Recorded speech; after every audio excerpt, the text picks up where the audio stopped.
যোৱা ভিডিঅ'ৰ প্ৰশ্নটো আছিল প্ৰশ্নবোধক কেইডালৰ ঠাইত কি হ'ব? আপোনাৰ ঠাইত সময় আছে মাত্ৰ 10 ছেকেণ্ড।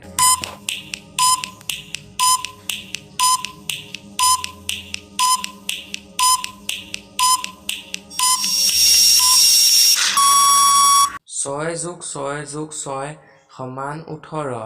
এতেকে এটা কুকুৰত হ'ব 6। 4 যোগ 6 সমান 14। এতেকে এটা সিংহত হ'ব 4। 4 যোগ 3 সমান 10। এতেকে এটা শিয়ালত হ'ব 3। সেয়ে 3 যোগ 4 যোগ 6 সমান 13। এতেকে প্ৰশ্নবোধকৰ ঠাইত হ'ব 13। মই কুলদীপ আৰু আপোনালোকে চাই আছে কেডিছ puzzle and fact YouTube channel. আজি মই আকৌ কেইটামান পাজল লৈ আহিছোঁ। চাওচোন আপোনালোকে তাৰে কেইটাৰ শুদ্ধ উত্তৰ দিব পাৰে। তেন্তে বলক আজিৰ ভিডিঅ'টো আৰম্ভ কৰোঁ। সুন্দৰপুৰ বেংক। এই বেংকত চুৰ কৰাটো বহুত টান আছিল।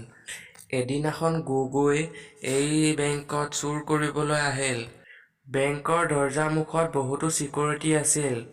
গগৈৰ চৰাইটোৱে বেংকৰ পিছফালৰ ৰাস্তাটোৰ কথা জানিছিল। গগৈ এই ৰাস্তাটোৰ কথা সোধাত গগৈৰ চৰাইটোৱে গগৈক এটা প্ৰশ্ন সুধিলে। ইয়াত এটা সমীকৰণ দিয়া আছে। সমীকৰণটো 3ডাল মেটচ ষ্টিক লগাই শুদ্ধ কৰিব পাৰিবানে? আপুনি ক'ব পাৰিবনে? আপোনাৰ ঠাইত সময় আছে মাত্ৰ 10 ছেকেণ্ড।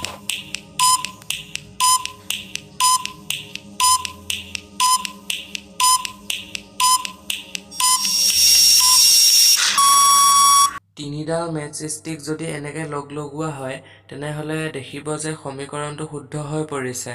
গগৈ এই প্ৰশ্নটোৰ শুদ্ধ উত্তৰ দিয়াত চৰাইটোৱে ৰাস্তাটোৰ বিষয়ে ক'লে। গগৈ সেই ৰাস্তাটোৰে সোমাই 3খন দৰ্জা দেখা পালে। এতিয়া ছবিখন ভালদৰে চাওক আৰু কওক কোনখন দৰ্জাৰে পাৰ হ'ব লাগিব। আপোনাৰ ঠাইত সময় আছে মাত্ৰ 10 ছেকেণ্ড।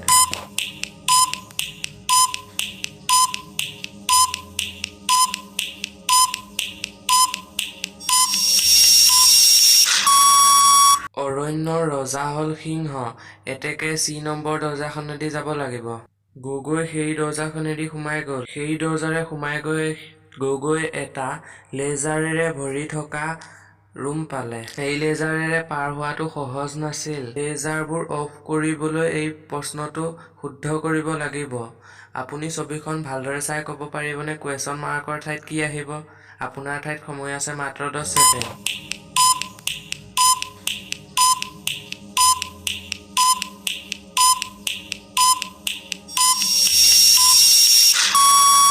ইয়াত তলৰ দুটাৰ পাৰ্থক্যৰ লগত ওপৰত থকা সংখ্যাটো পূৰণ কৰা হৈছে। 10 বিয়োগ 3 সমান 7। 7 পূৰণ 5 সমান 35। সেয়ে প্ৰথমটোত হৈ গ'ল 35। ঠিক তেনেদৰে 3 বিয়োগ 2 সমান 1। 1 পূৰণ 12 সমান 12।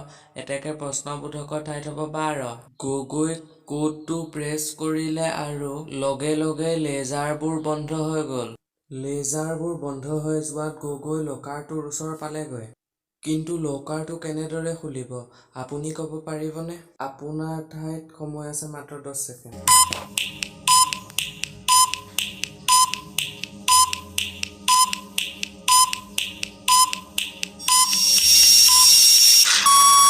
হয়, আপুনি যদি এতিয়ালৈ এই চেনেলটো ছাবস্ক্ৰাইব কৰা নাই তেনেহ'লে ছাবস্ক্ৰাইব কৰি লওক। গগৈ ছাবস্ক্ৰাইব বটনটো টিপিলে আৰু লগে লগে লকাৰৰ দৰ্জাখন খুলি গ'ল।